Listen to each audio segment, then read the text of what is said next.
ஏசாயா 49ஆம் அதிகாரம் 13வது வசனத்தை வாக்குறுதியார். ஆமா, பாருங்க பாருங்க, ஒண்ணு வாழ்க்கை பார்க்காதீங்க. பாருங்கன்னு சொன்னா நீங்க இங்க பைபிள் பாருங்க, நீங்க வசனத்தை கவனிங்க.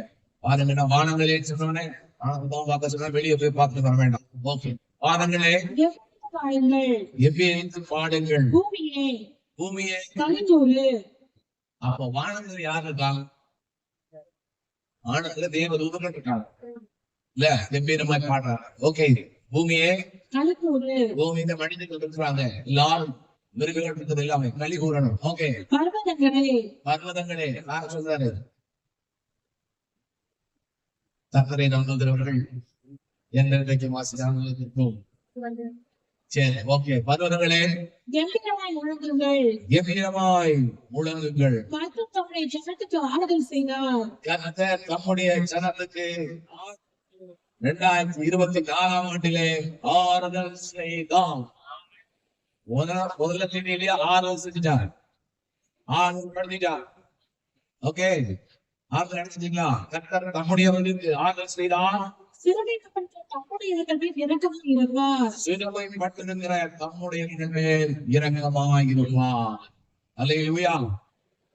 சிறுமைப்பட்டிருக்கிறார், சிறுமைப்பட்டிருக்கிறேன் தம்முடைய அப்படின்னா சிறுமை என்கிற வார்த்தை சொன்னா, இந்த சிறுமைக்கு இங்கிலீஷ் பார்த்தோம்னா அப்ளிக்டட். என்னது அப்ளிக்டட்னா பாதிக்கப்பட்ட அப்படிங்கிற ஒரு அர்த்தம். என்னது? இப்போ வசனத்தை போடும்போது போது வசனத்தை நம்ம சேர்க்கும் போது சிறுமைப்பட்டவங்க இரக்கமா இருப்பான்னு சொன்னோம் இல்லையா? அப்போ பாதிக்கப்பட்டவர்கள் மேல் அவர் இரக்கமா இருப்பார். நீங்க எதுல பாதிக்கப்பட்டிருக்கீங்க? வாழ்க்கையில வியாதியில பாதிக்கப்பட்டிருக்கீங்களா? கர்த்தர் இறங்குகிறார், இரக்கம் உள்ளவர், அதற்கு விடுதலை கொடுக்க போகிறார். கடன்ல பாதிக்கப்பட்டிருக்கீங்களா? கர்த்தர் அந்த கடன் பிரச்சனை கர்த்தர் விடுதலை செய்து ஆசீர்வதிக்க போகிறார். அவமானத்தினால பாதிக்கப்பட்டிருக்கீங்களா? கர்த்தர் அவமானத்திலிருந்து உங்களை வெளியே கொண்டு வந்து உங்களை சந்தோஷப்படுத்த போகிறார். எல்லா காரியத்திலும் நீங்க போட்டுக்கலாம். பாதிக்கப்பட்டு எதுல பாதிக்கப்பட்டிருந்தாலும் சரி, எதுல பாதிக்கப்பட்டிருந்தா எந்த பாதிப்பு இருந்தாலும் சரி, ஏன்னா கர்த்தர் பாதிப்பை மாற்றக்கூடிய ஆண்டுதான் இந்த ஆண்டு. சிறுமைப்பட்டிருக்கிற பாதிப்போடு வந்திருக்கிற பிள்ளைகளை, பாதிப்பை அனுப்பித்துக் கொண்டு வந்த பிள்ளைகளே, இந்த வருஷத்துல எல்லா விதமான பாதிப்புகளை விடுதலை செய்து அவர் இரக்கத்தை விளக்க செய்ய போகிறார்.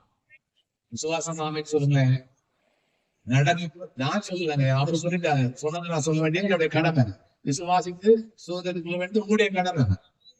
மற்றவங்க பேசுதானே எல்லாம் அது தொழில பாதிப்பு எல்லாமே எடுத்துக்கொள்வோம். தொழில பாதிப்பு இல்ல, பிசினஸ்ல அடி பாதிக்கப்பட்ட உங்கள் மேல இரக்கமாக இருக்கிறார். தொழிலை ஆண்டவர் இன்னும் அதிகமாய் ஆசிரியர் திருப்தியாக கொண்டபடியாக வர்த்திக்க பண்ண போகிறார், பெருக செய்ய போகிறார். கர்த்தர் சொன்னபடி நடக்கும், நடக்காம போகாது. அவர் சொல்லிட்டார், எந்த பாதிப்பா இருந்தாலும் சரி. ஒருவேளை சத்துருவானம் பாதித்து விட்டால் வாழ்க்கையை கர்த்தர் அதிலிருந்து விடுதலை செய்ய போகிறார். பாதிப்பிலிருந்து கர்த்தர் வெளியே கொண்டு வர போகிறார். எல்லாருக்கும் ஒரே ஒரு வார்த்தை, தேவனுடைய வார்த்தை, அவர் இரக்கமாய் இருக்கிறார். தம்முடைய பாதிக்கும் போது இருக்கக்கூடாது. இந்த வருஷத்துல எல்லாருக்கும் பாதிப்பு செய்ய போகிறார். உலகமே பாதிக்கப்பட்டது. யாரோ ஒரு சில காரியத்தின் நிமித்தமாக பாதிப்பு அந்த பாதிப்பு கர்த்தர் விடுதலை ஆகும். அவருடைய இரக்கத்தை விளங்க செய்து, இரக்கத்தில் எப்படிப்பட்டவர் தெரியுமா ஆண்டவர்? Very good. இரக்கத்தை ஐஸ்வர்யம் உள்ளவர். அப்படின்னா இரக்கத்துல பணக்காரன் யாருங்க? நம்ம ஆண்டவர் தான். அல்லேலூயா.